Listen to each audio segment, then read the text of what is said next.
One of the most chilling chapters of English history was the witch trials. So imagine the scene. You're in a 17th century English village, and an elderly woman stands before a court, terrified and trembling, as her neighbors accuse her of cursing their livestock and consorting with the devil. Something from a horror film. That's what it sounds like. A powerful image that evokes fear and superstition. But this happened hundreds of times.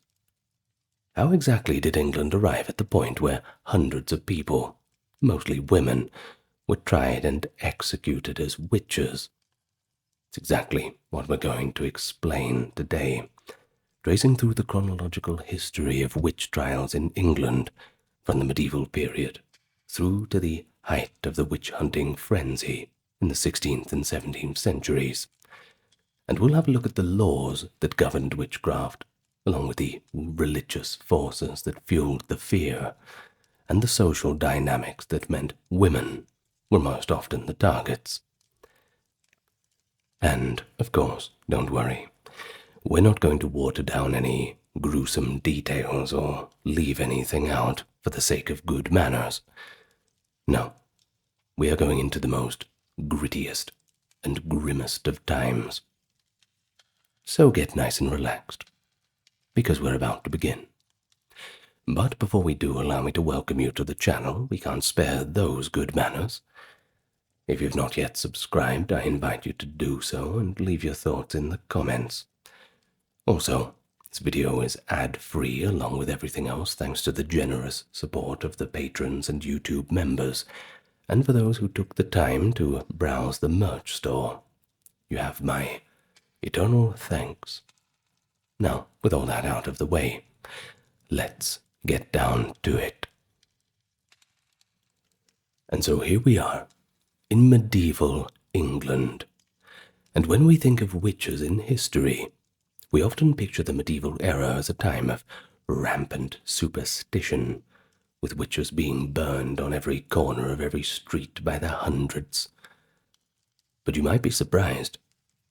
That image does not really fit the reality in England, at least, not yet. During the early and high Middle Ages, roughly the 5th through to the 14th centuries, belief in magic was certainly there.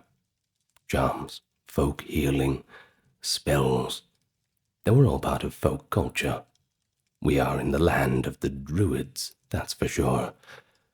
But large-scale witch hunts, they were virtually unknown at the time. The concept of the diabolical witch, a person usually female, but sometimes male, in league with Satan to work harmful magic, it only began to take shape in late medieval England. Prior to the 15th century, attitudes towards magic and witchcraft were relatively lenient. The Church did condemn harmful sorcery as a sin, but often viewed so-called witches as deluded, rather than any spiritual threat. An early medieval church text, the Canon Episcopi, well known by the 10th century, even claimed that the night rides and sabbaths of witches were mere illusions wrought by the devil on weak minds. In practice, most magic, healing potions, love charms, protective amulets, was all tolerated, as long as it did not challenge Christian doctrine or cause public harm. The wise woman of the village and the cunning man provided services like curing illness or finding lost objects. While the church certainly frowned on it, it rarely led to severe punishment in this period, or accusations of more serious crimes. In fact, one contemporary observer later noted that, quote, "At this day it is indifferent to say in the English tongue, 'She is a witch,' or 'She is a wise woman,'" suggesting that the line between respected folk healer and suspected witch was initially quite blurry. And those are indeed the words of Reginald Scot of 1584. Before the 1400s, accusations of sorcery in England were usually tied to political intrigue and personal vendettas, rather than panic over devil worship. One early notable case was that of Walter Langton, the Bishop of Coventry, in 1301. A very early case of it, and it's a damn good example. He was actually accused of using sorcery to gain Edward I's favor and accumulate wealth. This trial, which ultimately went nowhere conclusive, showed that witchcraft accusations at the time were often motivated by politics, just a way to tarnish an enemy's reputation, rather than genuine fear of a satanic conspiracy. For the most part, medieval English law did not have a specific crime of witchcraft. Church courts could prosecute harmful magic as a form of heresy or sin, usually resulting in penance, but not death. Secular authorities might charge someone who used poison or enchantment to kill as a murderer, but magic itself was not explicitly criminalized under common law. An Anglo-Saxon law code from King Aethelstan's reign in the 10th century did prescribe the death penalty, however, if somebody used witchcraft to kill another. But how are you meant to prove that? Such cases were rare, and the law was not systematically enforced. The average English villager in, say, the 13th century might blame a bad crop or a sick child on witchcraft, but there was no legal mechanism or widespread campaign to hunt down the culprit. In short, the medieval period in England saw relatively few witch trials and no centralized witch hunt apparatus. Isolated incidents. One, for example, in 1324, where a wealthy woman named Lady Alice Keteler in Ireland, then under English rule by the way, was accused of witchcraft and heresy by a jealous stepchild. But she fled, and although her case is often cited, it was pretty extraordinary for the time.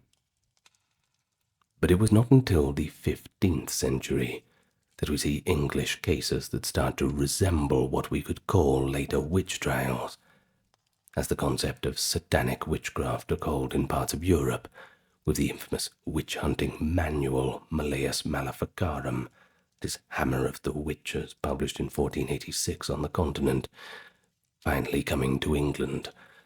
Well, they experienced a few high-profile witchcraft prosecutions, but still often entangled with political treason.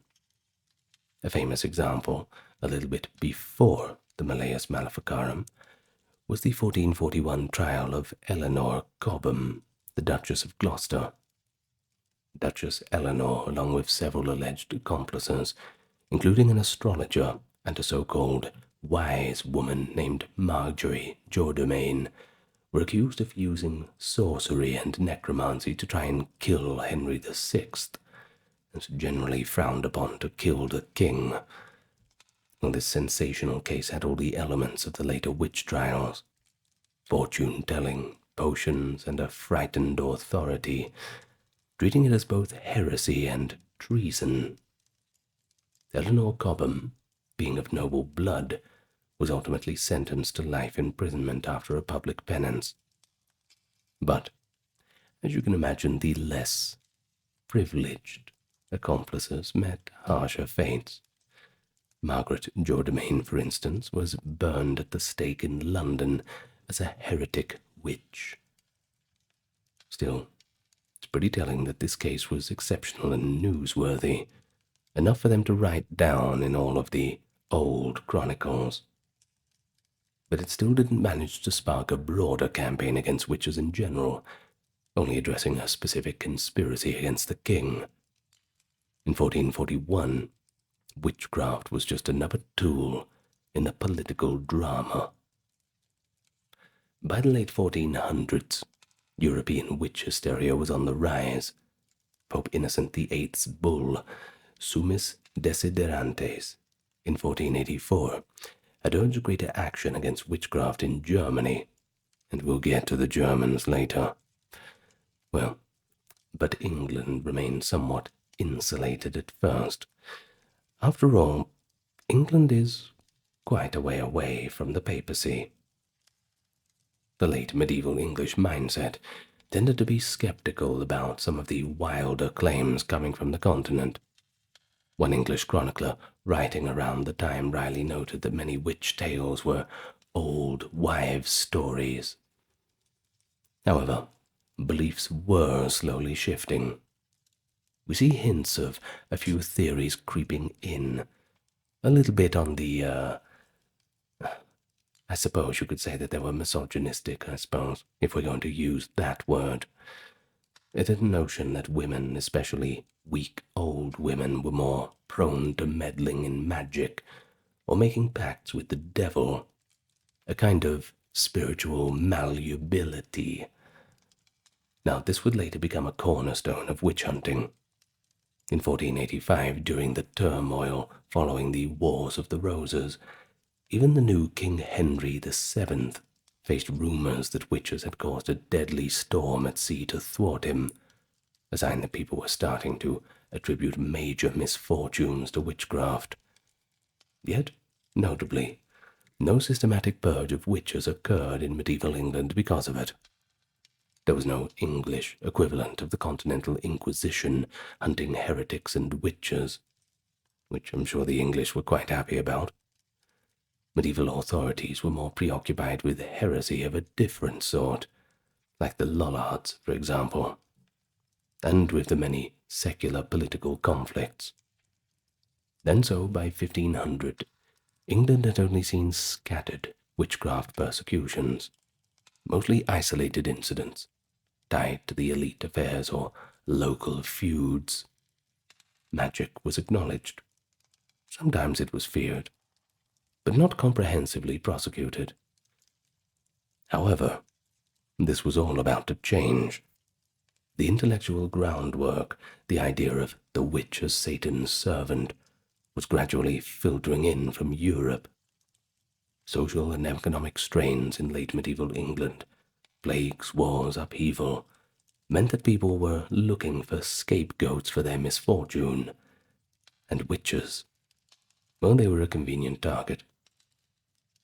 Most importantly, as we turn to the 16th century, England's religious landscape and legal structures would transform.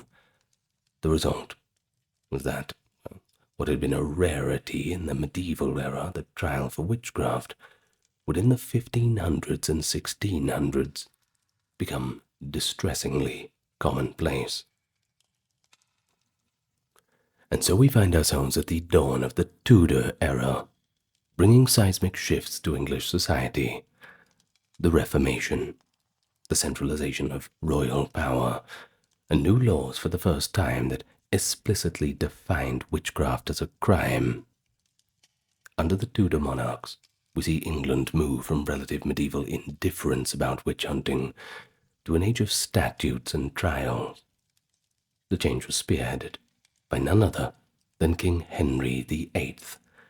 Yes, Big Henry.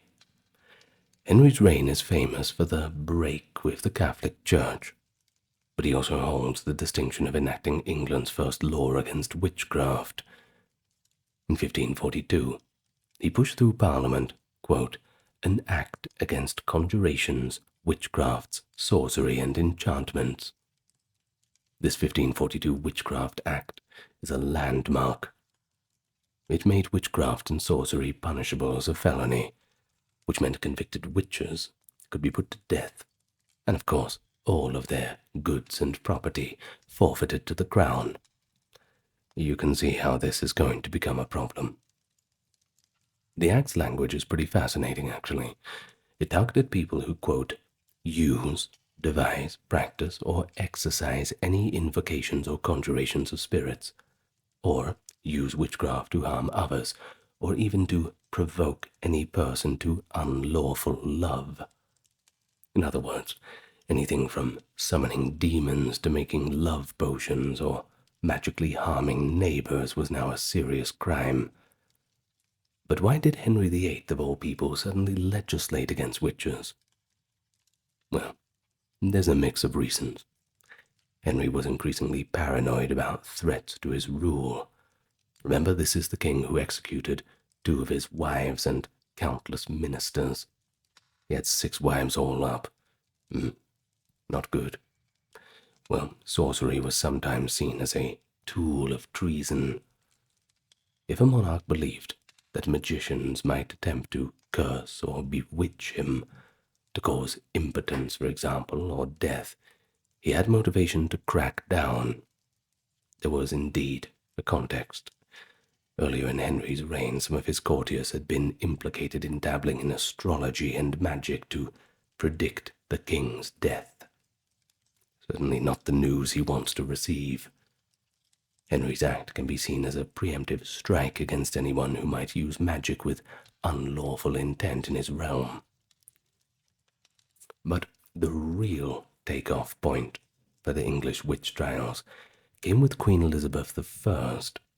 In 1558, Elizabeth ascended the throne and reinstated Protestantism, establishing the Church of England. Well, of course, the Church of England was officially founded by Henry VIII, but there was a little bit of a lull in proceedings. It kind of went a little bit complicated for a while. So Elizabeth basically reinstated the Church of England, and from that day on, it was Protestantism all the way. Well, a few years into her reign, Parliament revisited the issue of sorcery. In 1563, they passed a new law, an Act Against Conjurations, Enchantments, and Witchcrafts. This Elizabethan Witchcraft Act is crucial because it laid the legal foundations for witch hunting that would sweep England in the decades to follow. Now, Elizabeth's law was actually somewhat more moderate than Henry's old act. It distinguished between lesser witchcraft and deadly witchcraft rather than painting everything with a broad brush.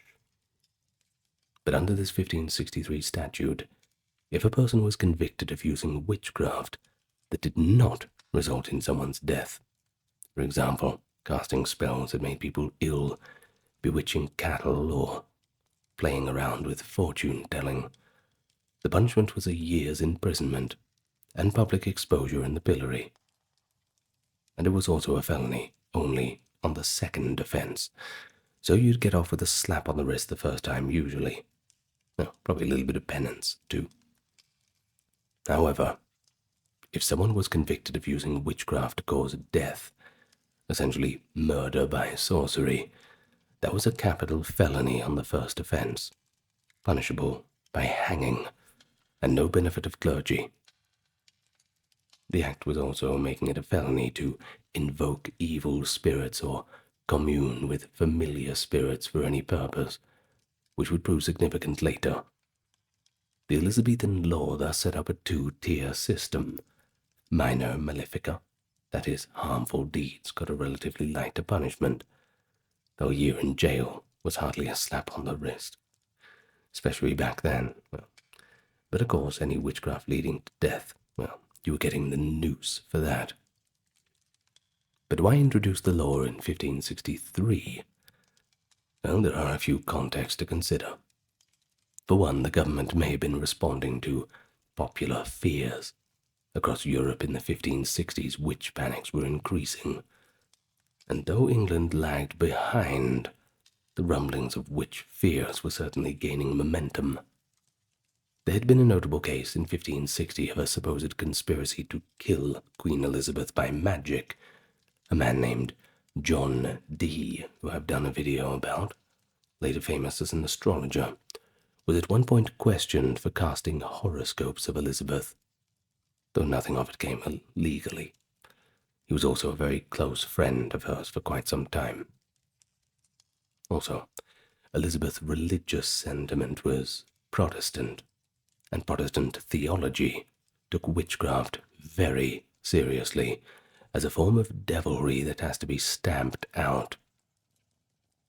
Interestingly, the newly Protestant Scottish Parliament passed its very own harsh witchcraft law in 1563 too. So, I suppose the act could be seen as the English state aligning with the broader European Christian, now Protestant, determination to punish sorcery as a crime of both God and society. But it is worth noting that Elizabeth herself was not personally zealous about witch hunting.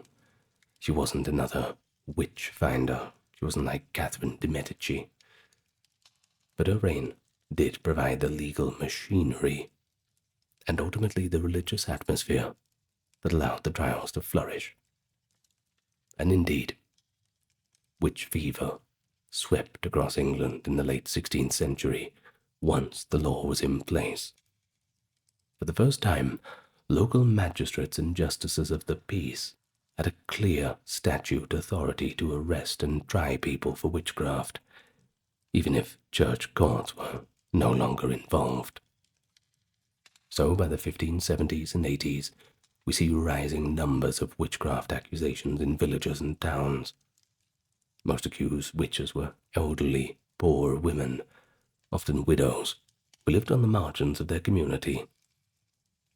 Well, it was mainly partly because of these traditional prejudices that they were the victims. They were thought to be more susceptible to temptation by the devil, more likely to engage in petty malice born of envy or anger, and gossip, I suppose. Also, many accused women were healers or wise women whose folk practices could look suspicious in a devout Christian context. A neighbor might visit a wise woman for a remedy once a week, but then accuse her of cursing a cow the next week when relations had soured. And yes, that's one important thing to notice. Yes, most of the accused were women, but most of the accusers were also women. There was a deep ambivalence in society. As one observer in the 1580s noted, calling someone a witch or a wise woman is pretty much the same thing, but the difference was whether her magic was currently helping you or believed to be harming you. Many villagers relied on folk healers, but simultaneously feared their power. This dynamic meant that when misfortune struck, a crop failure, stillborn child, sudden illness, people were looking for someone to blame, and usually that came in the form of a solitary, sometimes unpopular old woman who perhaps had exchanged harsh words or dirty looks with victims in the past. There is actually a series of witchcraft pamphlets from Elizabeth's reign that gives us an insight into the early trials. One of the earliest came in 1566, describing the trial of Agnes Waterhouse in Chelmsford, Essex, the first recorded execution of a witch under the new law. Agnes Waterhouse was a widow in her 60s, accused of killing a neighbor and some livestock by sorcery. A lurid pamphlet details Agnes's alleged familiar spirit, a cat named Sathan, that she fed a drop of her blood in exchange for its evil deeds. Sathan, of course, being a bit of a twist on Satan. Not very creative accusation, I suppose.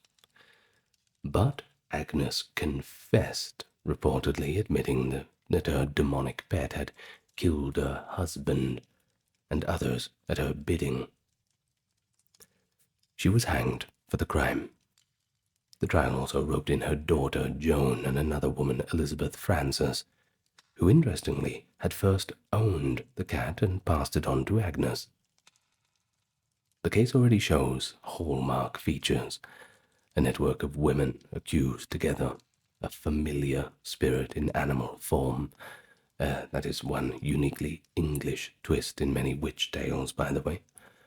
And a confession, likely extracted under duress or cunning interrogation. Importantly, and this is very important, torture was technically not legal in ordinary English criminal procedure. But that didn't stop them. It didn't stop them doing different kinds of torture. There wasn't any stretching on the rack or anything, but they certainly kept people awake all night, or just terrified them into talking. Most of the time they could threaten things out of people. And we see this example, how religious beliefs and folklore merged. Agnes's story of a demonic cat, it sounds like a folk tale, yet it was taken as evidence of a pact with the devil himself. So throughout the 1570s to 80s, such trials occurred sporadically across England, with Essex, Suffolk, and other parts of eastern England being hotspots. These were areas with many Puritans and zealous magistrates. A significant case hit in 1589 in the village of St. Osyth in Essex, where no fewer than 14 women were accused of witchcraft at the same time. Several were condemned and executed. This was an unusually large group for the time, a local witch hunt in effect, and it clearly alarmed some observers. One well-educated gentleman watching the growing numbers of hangings was Reginald Scott, a Kentish county squire.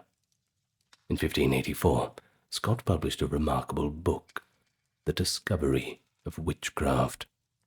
It stands out as perhaps the first great skeptical critique of the witch hunts. Scott was outraged by the persecution of what he saw as innocent and vulnerable women. He urged that many accusations of witchcraft were baseless, arising from ignorance, fear, and local grudges. He wrote compassionately about poor old women being falsely blamed for every single misfortune a village could go through. But he also went as far to state flatly that much of what people believed about witches, that is, flying through the night, making pacts with the devil, transforming into animals, was all completely impossible, mere fantastical imagination. He pointed out that sometimes a sick person might convince themselves they were bewitched, when it was really just a natural illness. And what about all the bizarre confessions? Scott noted that some accused witches were coerced, or they were delusional or confused. He wryly commented that if you torture or threaten anybody long enough, especially a poor old woman, they might confess to anything, just to satisfy their questioners. And that is the prevailing theme, that during these trials the only acceptable answer to any question was that which confirms the biases of the one questioning you. Certainly no way out of that, isn't it? Well, Scott's skepticism was not widely embraced by the authorities at the time. In fact, one very important person took great offense to Scott's work, and that person was King James VI of Scotland, soon to be James I of England. We'll hear more about him in a moment, but suffice to say, he was a firm believer in witches, and he ordered Scott's books to be burned upon his accession to the English throne. So while Scott might have gave a voice to an important minority viewpoint, that the witches' trials were fundamentally unjust, the late Elizabethan period continued to see trials and executions, whether they liked it or not. And so by the end of Elizabeth's reign in 1603, several hundred people in England had already been accused of witchcraft, and dozens had been executed. It's hard to pin the exact numbers, but estimates suggest that perhaps a few hundred alleged witches may have already been put to death in the late 1500s. Compared to some parts of Europe, this was quite restrained. In fact, in some German territories, that many might be killed in a single year. But it was a stark change from the medieval period. Well, we see that by 1600, the solidifying of certain patterns, the vast majority of accused were women, often beyond childbearing age. But men were also accused occasionally. Don't let the general trend make us forget about all of the victims. Usually those who were relatives of witches were thrown into the mix, or perhaps cunning men whose fortunes had turned sour. They were perhaps 10 to 20% of the total at most. This changed in different parts of Europe too, depending on whether you were in Spain or Germany, France, this sort of thing. Of course, many educated writings at the time argued that women's inherent spiritual weakness and lust made them easy prey for the devil's temptation. A typical assertion was that women were more prone to malice and gossip, which, if empowered by the devil, well, it could spin out of control into witchcraft. The very stereotype of the witch, an old hag muttering curses, was rooted in contempt for the impoverished, outspoken old woman. But we should not, however, oversimplify.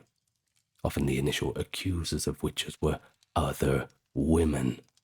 For example, young mothers whose infants died, blaming a neighbor woman or a servant girl suffering fits. Witch hunting was not just this matter of all the men getting together and persecuting the women. It was a broader societal phenomenon, where many shared the belief that female witches were causing harm. Still, the power dynamic at the top, male judges, clerics, and demonologists examining female suspects, show a little bit of a bias, sure, but it's not a bias of men versus women. It's a bias of the powerful versus the powerless. And don't get that one confused. So, before moving on, let's touch on one famous late Elizabethan case that actually straddles into the next era: the witches of Warbois. In the village of Warbois of Huntingdonshire, in the early 1590s, a well-to-do family named Throckmorton began experiencing strange fits and illnesses among their children. 5 young girls convulsed and screamed that an old neighbor woman named Alice Samuel was bewitching them. The drama continued for months. Even a visiting noblewoman, Lady Cromwell, the grandmother of the future protector, Oliver Cromwell, by the way, supposedly confronted old Alice Samuel and later died after hallucinating about Alice at night. Certainly did not add weight to her innocence, I suppose. And so in 1593, Alice Samuel, her husband, and daughter were tried for witchcraft, accused of murdering Lady Cromwell and torturing the Throckmorton children by magic. All 3 of them, no exception for the daughter either, were convicted and hanged. The Warbois case is notable, not only for involving an entire family of alleged witches and high-status victims, but also for its aftermath. You see, the judge was so unnerved that he left money in his will to pay for an annual sermon on witchcraft at Huntingdon. So for years afterwards, a preacher would remind the community of the danger of witches, using Warbois as a cautionary tale. It shows how these trials could inflame fear far and wide. A 1593 pamphlet about Warbois became widely read, spreading the notion that even the seemingly pious communities could harbor secret covens of witches. By 1600, England was primed, culturally, religiously, and legally, to believe in and seek out witches. And so in 1603, the crowns of England and Scotland were finally united under King James of Scotland, who became King James I of England. His succession would prove highly significant for the trajectory of witch hunting. James brought with him to England a personal obsession with it. In Scotland, he had been deeply involved in witch hunting during the 1590s, a time when Scotland saw fierce persecutions. Most famously, in 1590, James believed a coven of witches in North Berwick had plotted to kill him by raising storms at sea. He narrowly survived a tempest while sailing, and took it as an assassination attempt by sorcery. This experience convinced him of the fearful abounding of witches, even personally interrogated some of the accused Scottish witches under torture. In 1597, he published his own treatise on the subject called Demonology, which outlined his beliefs in detail. In this book, written as dialogue, he insists that witches are real and very dangerous, quote, detestable slaves of the devil who must be punished. He describes how they renounce their baptism, make their pacts with Satan, and work various evils. Unlike Reginald Scott's skepticism, James's demonology was a full-on endorsement of witch hunting. It justified practices to identify witches, and refuted those who doubted their existence. Notably, James even took Scott's 1584 work to task, attacking Scott's conclusion as a dangerous belief. When James came to England, he wasted no time in aligning English law with his views. In 1604, just a year after James I took the English throne, Parliament, likely at the King's urging, passed a new Witchcraft Act to replace the 1563 Act passed by Elizabeth. The Witchcraft Act of 1604, creatively named, was in effect a harsher update that closed some perceived loopholes of the previous acts. Under the new statute, any invocation or conjuration of evil spirits was now a capital offense on the first conviction. No more slaps on the wrist.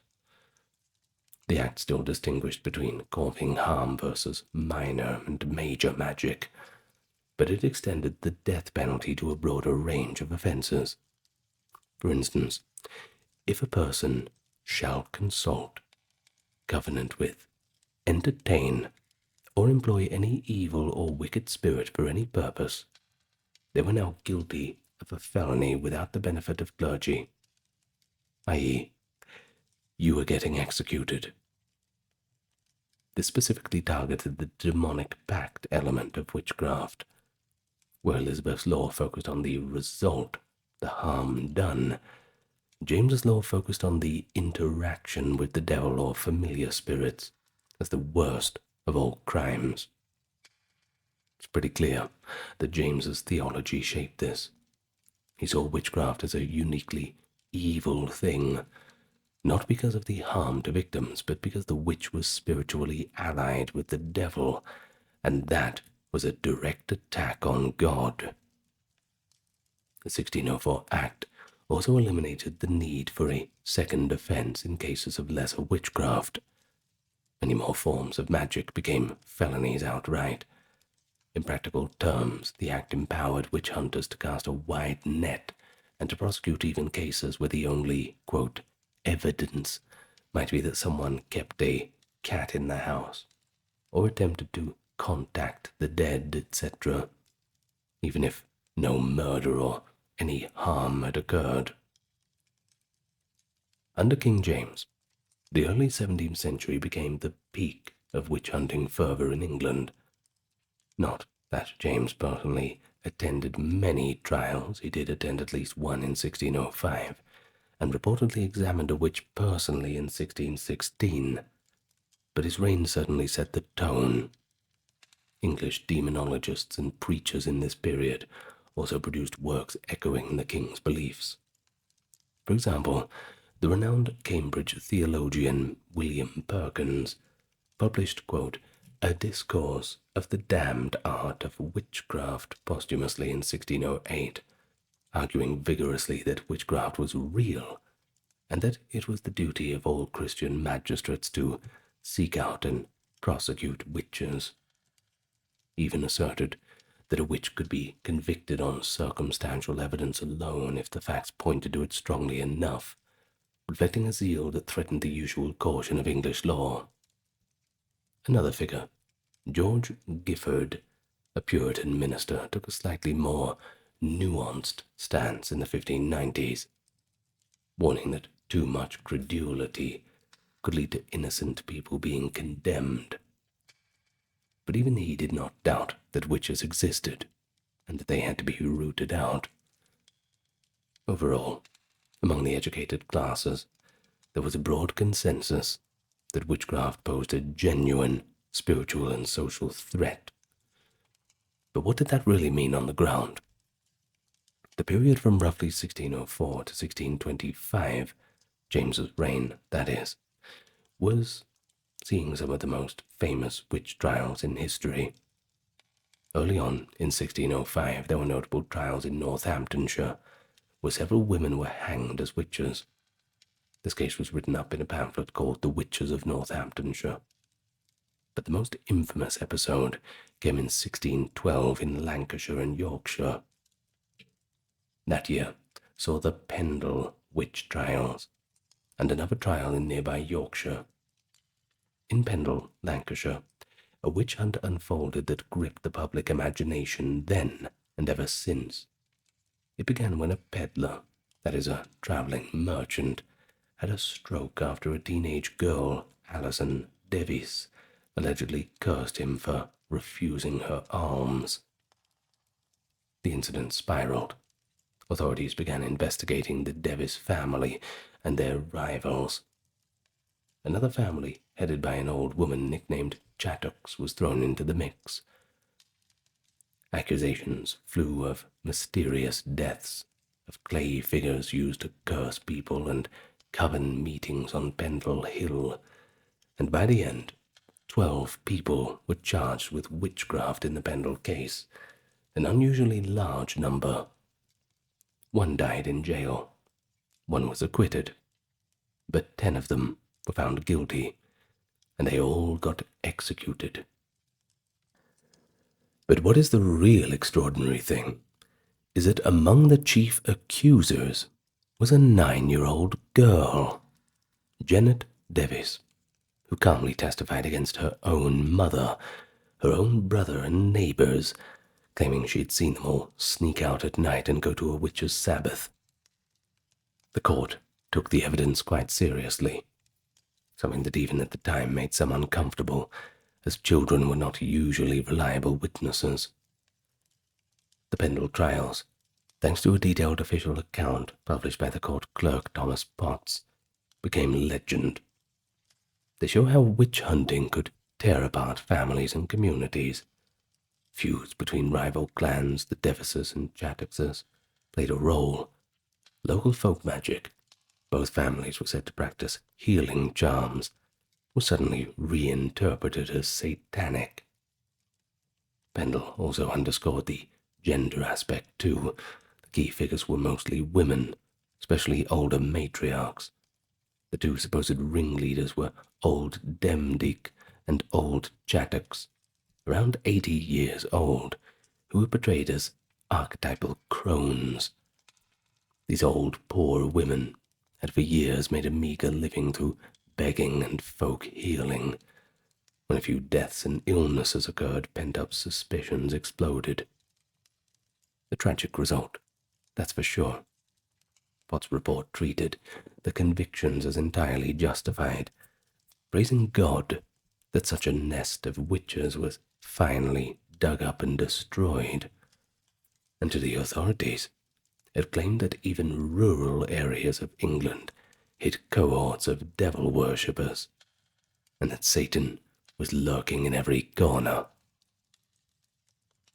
Another case, 1612, occurred at York, and involved a supposed coven led by a witch named Janet Preston, who was executed. King James himself showed interest in these cases. There's evidence that he personally reviewed some of the trial details when reports were sent to London. In 1616, James attended the trial of a supposed 11-year-old possessed boy in Leicester who was identifying witches. Initially, witches were condemned, but James suspected the boy was a fraud and exposed him, leading to the pardoning of those accused. What, were you expecting everyone to die again? It doesn't always go like that. This incident suggests that James, while a believer, was also keen to ensure that accusations were not based on lies. He wanted to find real witches, not just randomly hang and burn people. And it's an interesting pivot. By the later part of his reign, King James became somewhat more skeptical of sensational cases, especially after being tricked once or twice by false accusations. According to one account by the historian Reginald Scott, James eventually admitted that some witch hunts were getting out of hand with forged possessions, and he reportedly said that he had, quote, receded from what he had written in his demonology, growing more diffident about certain claims. This moderating influence, however, came only after many had already been executed, so, especially under the laws he championed, I suppose it's better late than never. Well, by the 1620s, one can detect a slight tempering of witch fervor among the upper echelons. There were still trials. For example, another large witchcraft panic occurred in 1634 in Lancashire, sparked by a 10-year-old boy named Edmund Robinson, who claimed to have stumbled upon a witches' gathering. Dozens were arrested, and some confessed incredible stories. They allegedly said that witches could transform into animals and feast on flesh. But when this case was referred to London for review, the Privy Council under King Charles I grew doubtful, and the boy eventually admitted that he made the whole thing up for attention. Most of the accused were released. Unfortunately, we don't really know what happened to the boy, but I can imagine he was not popular after this. This Pendle swindle, as it was called, of 1634, is quite important, because it shows that the increased skepticism from authorities about mass accusations and spectral evidence was around well before the formal end of the trials. It foreshadowed a shift, but that shift would be disrupted by the chaos England was about to enter. And if you know anything about the reign of Charles I, you know what I'm talking about. The Civil War. If the reign of James I saw the height of official witch-hunting zeal, the 1640s took it to a fever pitch among the general populace. You see, England was embroiled in the Civil War from 1642 to 1651 between king and parliament. Its conflict brought great social upheaval. Law and order strained, communities destabilized, and a fervent Puritanism grew strong in parliament-controlled areas. Amid all the turmoil, emerges one of the most notorious witch hunters in history, Matthew Hopkins. He styled himself, or was later dubbed, the Witchfinder General. From 1644 to 47, Hopkins and his associate John Sterne conducted aggressive witch hunting, primarily in eastern England, so we're talking Suffolk, Norfolk, Essex, and Cambridgeshire. This was effectively England's witch hunt panic, akin to what happened in parts of Germany or France earlier, but compressed into just a few years. Hopkins was a young gentleman in his 20s from Manningtree, Essex, who claimed to have uncovered a coven of witches meeting near his house. According to his account, he overheard witches talking to their spirits and swiftly took it upon himself to inform the authorities and assist in bringing them to justice. By 1645, with the Civil War raging, Hopkins and Sterne found receptive audiences for their services. Local Puritan magistrates, feeling threatened by both external war and internal devilry, welcomed someone who professed expertise in solving their spiritual problems. So Hopkins traveled from town to town, offering to investigate witchcraft cases. For a fee, of course, Because if you're good at something, don't do it for free. The fact that he was paid, and sometimes quite handsomely by town councils for each witch that was found, raised a few eyebrows, even among contemporaries and certainly later critics. It suggested a mercenary motive entwined with this supposed holy mission, and, well, in our modern thought, it looks pretty obvious what he was doing. But this wasn't the real controversy. The real controversy were his methods. Now, as we've mentioned, English law did not officially allow torture to extract confessions. But guess what? Hopkins used techniques that were essentially torture, in all but name. He would subject suspects to endless hours of interrogation and sleep deprivation, euphemistically called watching. Suspected witches would be kept awake for days, forced to walk or sit on a hard surface and constantly questioned. The idea was that a witch's familiar spirit would come to them if they fell asleep, or so preventing sleep would force the witch to eventually summon it, or at least to confess out of sheer exhaustion. Or you'd think that they would want them to go to sleep, and then watch them from a distance, and then see if the familiar would come, right? But perhaps they knew that no familiar was going to come. Well, another method was the infamous swimming test, which sounds even worse than an actual swimming test. This was based on folklore. Since witches had renounced their baptism, water, the medium of baptism, would simply reject them. Hopkins' team would tie the accused's hands and feet, often the right thumb to the left toe, and lower them into a pond or moat on a rope. Well, if the person floated, this was taken as a sign of guilt. The water had cast her out. But if she sank, she was presumably innocent, though too much innocence in this test could lead to drowning if not pulled up in time. But then again, it was a cruel paradox, because although Hopkins later denied using the swimming test frequently, and one Anglican clergy, indeed the able divines, condemned it, it was certainly used on some occasions.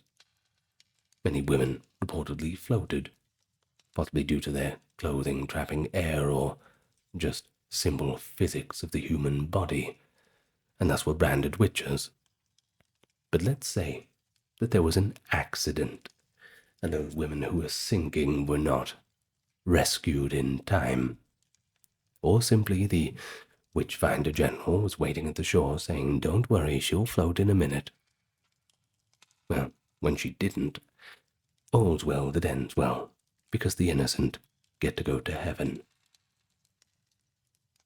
But Hopkins also relied on physical examination for the devil's mark. Midwives, or search women, they were called, would be appointed to inspect the accused's body for any strange mole, birthmark, or an insensitive patch of skin. There could be a hidden nipple for a suckling of a familiar. Such marks, of course, can be found on virtually anyone if you look hard enough, and perhaps imaginatively enough. A mole or wart could be interpreted as the witch's teat. There are accounts that if prickers, as they were called, wanted to prove a spot insensible, they sometimes used trick knives with retractable blades, so a person wouldn't feel the prick because the blade never actually pierced, making it seem like a devil's mark that doesn't bleed or hurt. Hopkins was essentially professionalizing witch hunting as an industry, beyond what had been done before in England. A pioneer, I suppose. Of course, the results were staggering. In Essex, Sussex, Norfolk, and surrounding areas, scores of people were getting the rope in 1645 to 1647, all due to Hopkins' crusade, pocketing a little bit of coin for each one. For perspective, more people were hanged for witchcraft in those 2 to 3 years than the entire previous century of English history. Exact numbers debated, but estimates range from at least 100 to perhaps 200 executions were solely attributed to Hopkins and his followers' activities. In fact, on a single day in 1645, 19 witches were hanged at Chelmsford, a grim record for England. Most of Hopkins' victims fit the usual profile: old women. But some were unusual. Men were accused too, including clergymen. One famous victim was John Lowes, an elderly vicar in Suffolk, who had a reputation for being, well, quarrelsome. Hopkins swam him, found a supposed mark, forced a confession. The poor vicar, after days of torment, admitted to everything from sinking ships by witchcraft to having imps named Tiffany and Vinegar Tom. And Lowes was executed. The inclusion of a man of the cloth among the victims certainly shows how indiscriminate the panic had become. Anyone could fall under suspicion if there were grudges or odd behavior to point to. But what drove all the sudden ferocity? The Civil War context is the key. You see, with the king and the law distracted by all the chaos, local communities felt they had to take matters into their own hands. Puritan preachers linked the turmoil of the times to apocalyptic battles between God and Satan. What better evidence of devil's work than witches in their very midst? Also, the war displeased many people and caused economic hardship. This kind of stress often correlates with spikes in witch accusations, as people seek someone to blame for the suffering, whether that be disease, loss, or just general anxiety.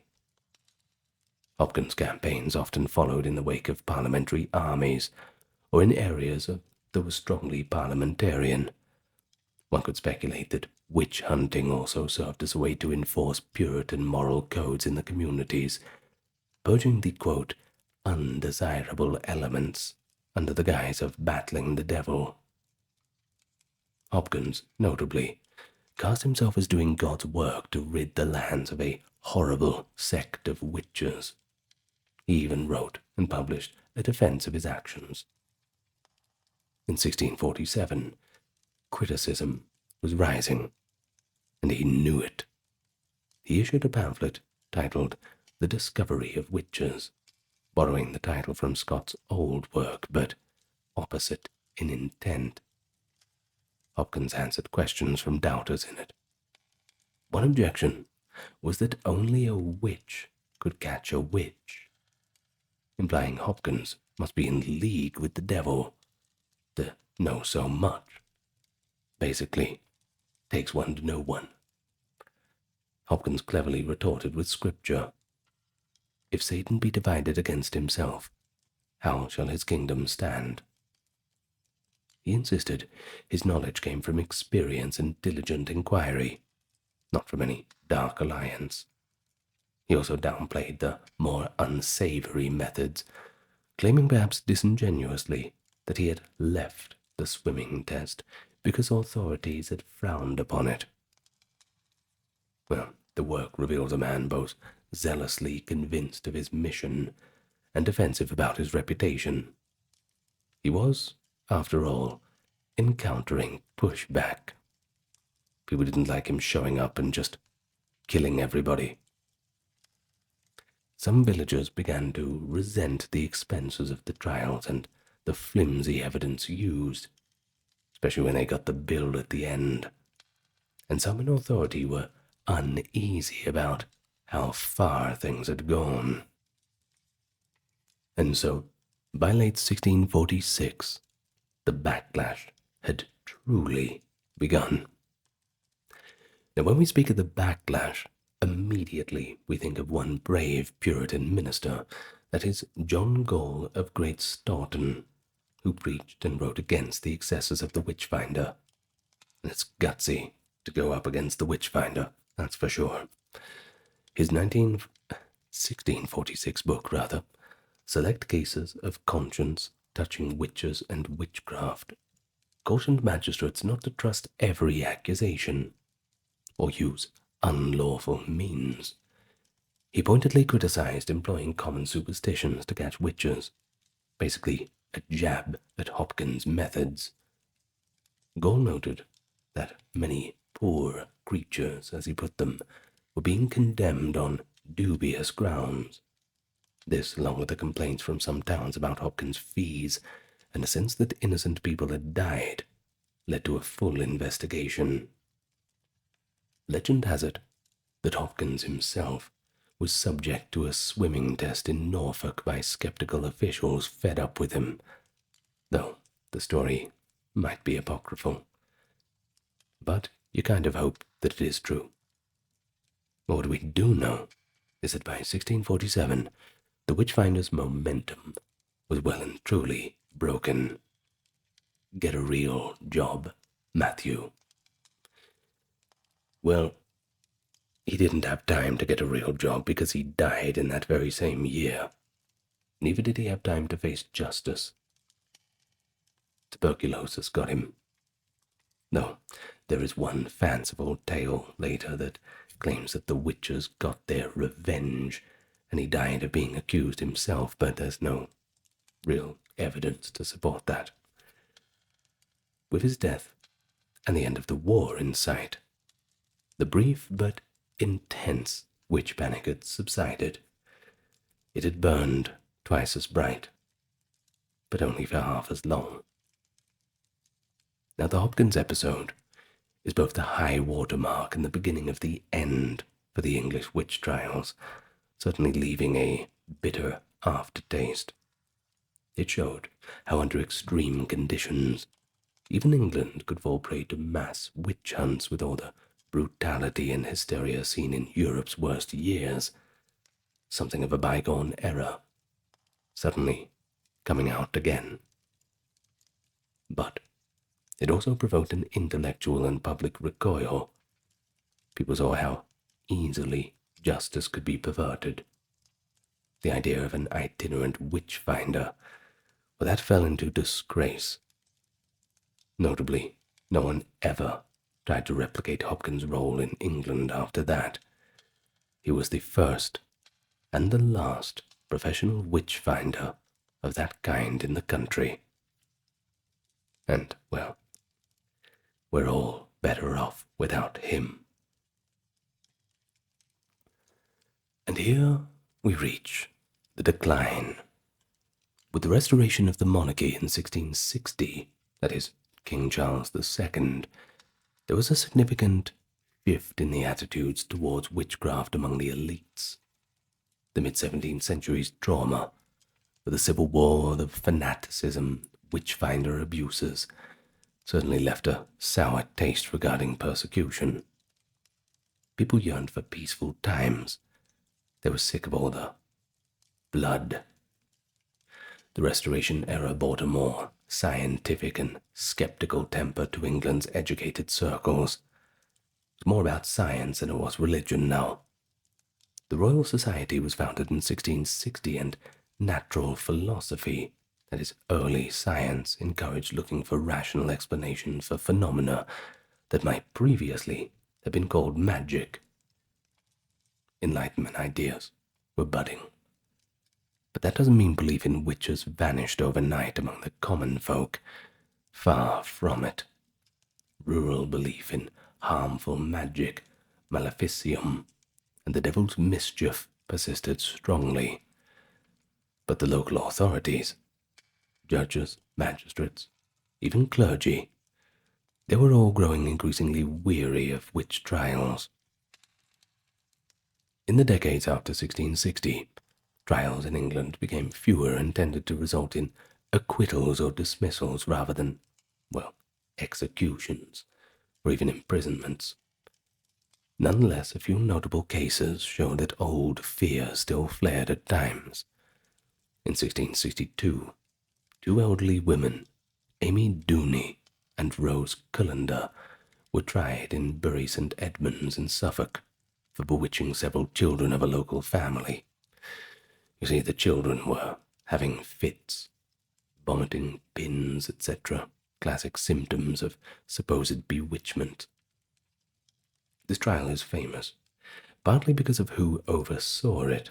Sir Matthew Hale was one of England's most respected jurists who happened to be a devout and conservative man. Despite the somewhat dubious evidence, much of it resting on the testimony of young children and the discovery of some molded, quote, witch cakes. I wonder how they taste. Well, Hale believed that the children's afflictions were genuine, and that only witches could be responsible. So, he instructed the jury that witchcraft was indeed real, quoting the Bible for authority. You certainly wouldn't be quoting Malleus Maleficarum or Matthew Hopkins' book in those times. Well, notably, a then young scientist present, Thomas Brown, physician and author, suggested that the fits might be natural impostures, that is, illness or fakery even, but he also entertained that the devil could act through witches. But in the end, science could not save them. Dooney and Cullender were found guilty and executed. The case was later written about by clergyman Joseph Glanville, who used it in his 1681 book to argue against skeptics.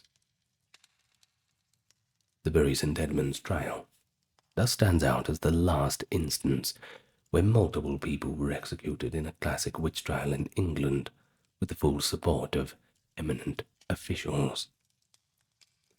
After the 1660s, executions for witchcraft began to dwindle. One often cited last execution was that of Temperance Lloyd, who, along with two other women, Mary Trembles and Susanna Edwards, was hanged at Exeter in 1682, convicted of causing illness and death by sorcery in their Devon community.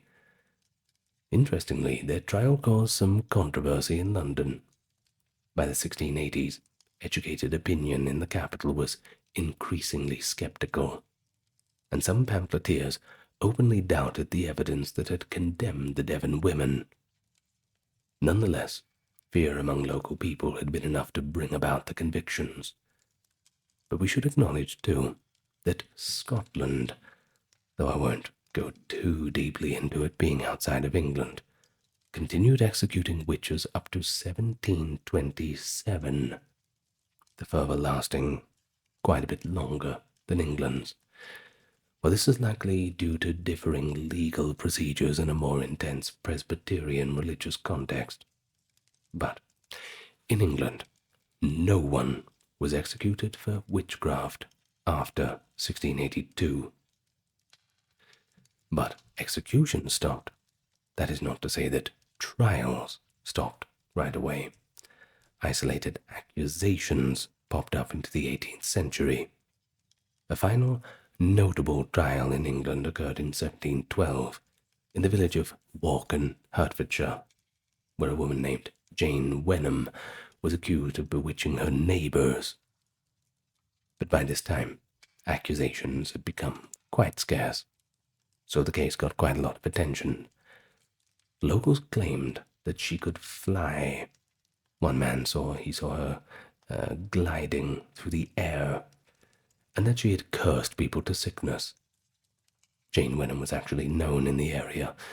Interestingly, she had a reputation for piety, but also a quarrelsome nature. Once again, there is that word, quarrelsome, making too many enemies. After a dispute, someone had labelled her a witch, and the rumour mill took off. After all, it's a small town. She was brought to trial, and a jury convicted her of witchcraft. However, the judge in 1712, Sir John Powell, was skeptical of the evidence. He famously quipped, when told that Wenham had been seen flying, that there was no law against flying, which, he's right. It's quite funny, but yes, he's correct. Though bound by the jury's guilty verdict, Powell used legal maneuvers to delay and effectively ensure Wenham was not executed. Instead, she was given a royal pardon by none other than Queen Anne, and released. The outcome, a conviction overturned by pardon, illustrates how in the 18th century a higher authority in England was strongly inclined to mercy or doubt in witch cases. Educated society increasingly viewed the trials as embarrassing relics of a superstitious past that no one wanted to go back to. And so, Jane Wenham lived many more years under the protection of a sympathetic Whig gentleman. She's often called the last witch of England.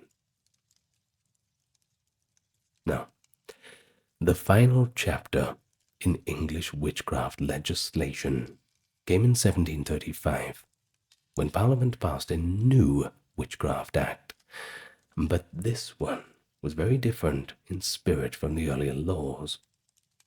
The Witchcraft Act of 1735 essentially declared that witchcraft was not real, and that claiming to have magical powers was fraudulent.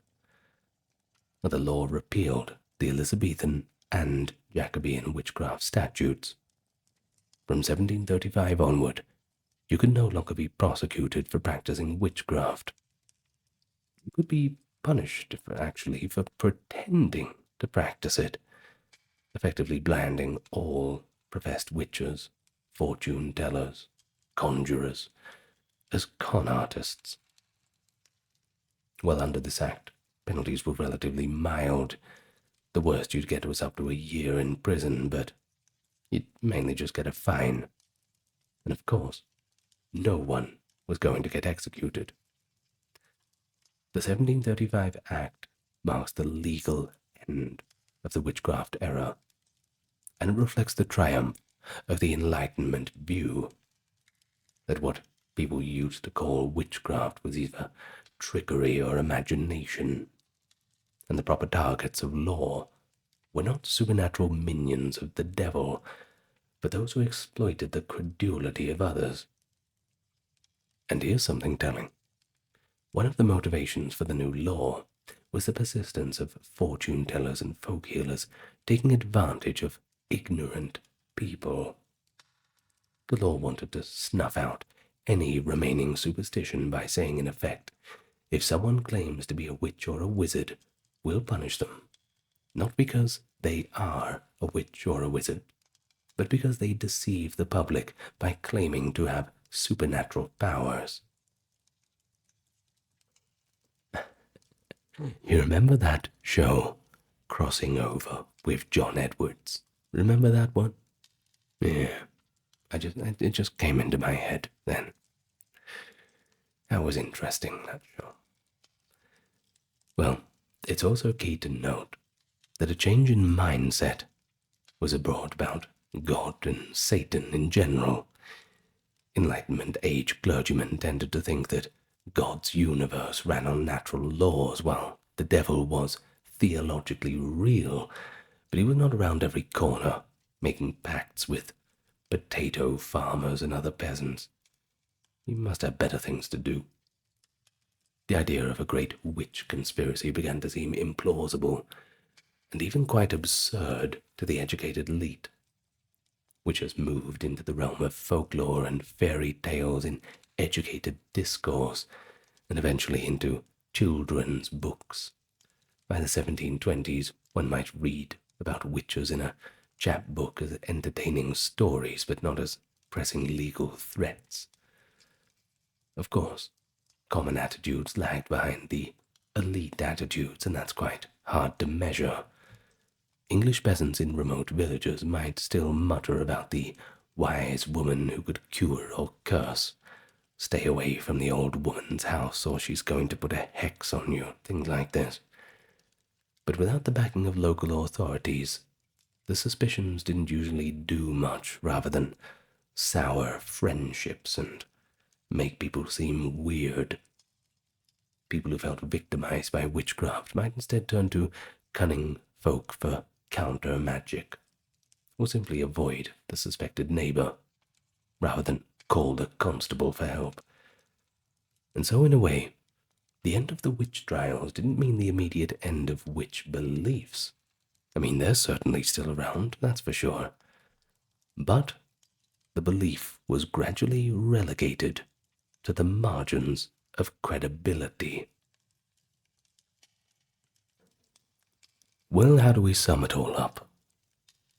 I suppose that the witch trials in England runs the gamut from medieval neglect to early modern frenzy, and finally, enlightened disavowal. In those medieval times, witchcraft occupied a low priority, acknowledged in theory but seldom prosecuted. Magic was part of the fabric of life, mostly handled by church confessions or local healers, never seen as an existential threat. But then under the Tudors, witchcraft came into a sharp focus. New laws, a new climate of religious and social change. And in the late 16th and 17th centuries, see England joining the broader European witch craze, albeit less intensely than some countries. Lawmakers like Henry VIII and James I made the courts an arena for fighting supposed sorcery.